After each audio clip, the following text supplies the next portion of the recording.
And right now, here's Miriam and her guests. Thank you, and welcome to this edition of the Arlington Sustainable Scoop. I'm Miriam Gennari, and I'm here with Steve Offutt. He is the Vice President of Sustainability for Green Diamond. He's also the chair of the Green Business Roundtable in this region, and more importantly, he is a second-time chair of the Arlington Public Schools Sustainability Committee. Thanks for being with us, Steve. Oh, thank you, Miriam. Steve, for a long time, I've been wanting to have you on the show to share with us a little bit about what your advisory committee for the schools does. Tell me about it. Okay, so I wouldn't call it my advisory committee. I'm the chair of the Superintendent's Advisory Committee on Sustainability. So you report to the superintendent? Correct. So there are some committees and commissions report to the school board. We advise the superintendent in this case. He formed the committee in January of 2012, and we sort of got ourselves organized, and then in that spring I was elected chair. I've served as chair ever since for the last couple of years. I'll actually be stepping down since I've kind of put in my time at the end of the summer.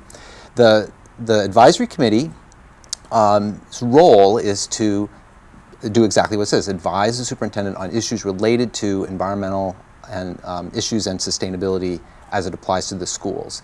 We look at a whole number of different issues, including the facilities and waste, what we may purchase and so on, as well as curriculum, what we're teaching our students. At the end of the first full year of our existence, we submitted a report to the superintendent of recommendations. We had 13 recommendations that we gave to Dr. Murphy. For 2012. Right, so this was actually last summer, in July of 2013. Okay. So it was essentially a school year. Okay.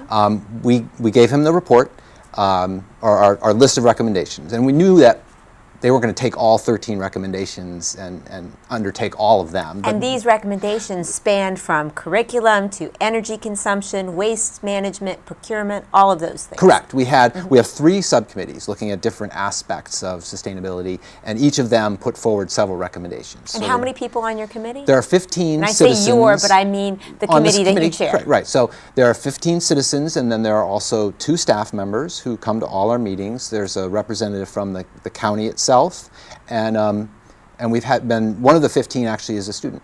Okay, so last year you said you had 13 recommendations, and then you were complimented on the organization of those recommendations, but this year you chose to narrow your recommendations. Can you tell me what recommendations you have this year? Right. So, in fact, after we submitted the original report, we actually got together with Dr. Murphy, and he, in consultation with his staff, kind of narrowed down the ones that they wanted to focus on, have us kind of look at a little bit more in depth and try to bring forward maybe some more specific kinds of things related to them. And there were 5 in particular that they looked at, and they were issues related to how we might fund profitable projects such as energy efficiency or renewable energy, that sort of a thing, how we might reduce energy use for lighting and appliances, waste. So right now the schools recycle and they also throw things away, but they don't measure that. So they have no way of knowing how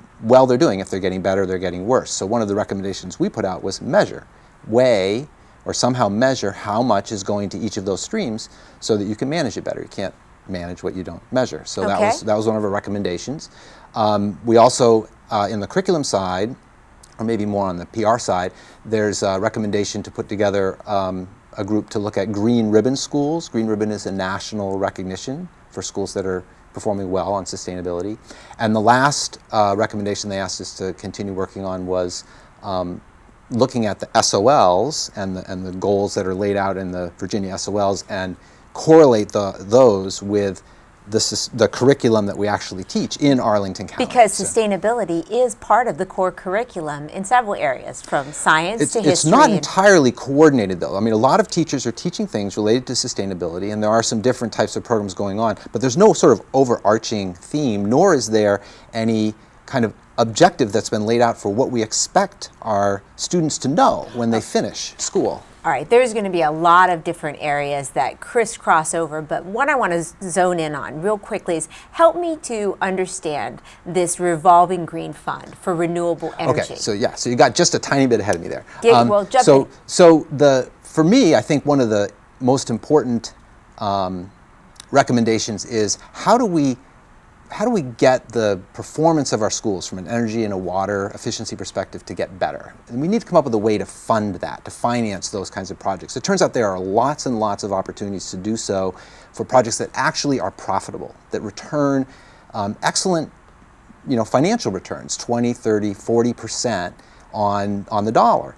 And in fact, we have projects like that have been identified by Kathy Lynn, who's the energy manager for the schools, that we could invest in. But there is no financing mechanism available right now. Okay, so what you're basically thinking about is possibly investing some money or dollars in efficiencies and then taking that money and investing it further to increase efficiencies and reduce costs. This is going to be a very fascinating conversation down the road. So I want to know, how can more citizens talk to you about this so that they can find out how it'll benefit them? Well, how do they reach you? Well, how do they reach me? So, well, I could be emailed at my email, steve@offuttemail.com. Also, Kathy Lynn in the schools could be reached to talk about that more. Right now is a perfect time for this green revolving fund to go into effect, because there is a particular project that Kathy has identified at Thomas Jefferson Middle School. In the community center, there's lighting in the community center, which is on for many hours every day, is extremely inefficient, antiquated, and needs to be replaced. By investing in that project, we can save more than $900 a week in utility bills, and that can be invested back into the fund, which will then be used to fund additional projects going forward. Wow, that's exciting. Well, thanks so much. There's not many committees that are out there saving the schools money, and I'm really thrilled that you came here and shared that with us. I'll look forward to talking to you again, Steve. That's the Sustainable Scoop. I'm Miriam Gennari. Back to you at the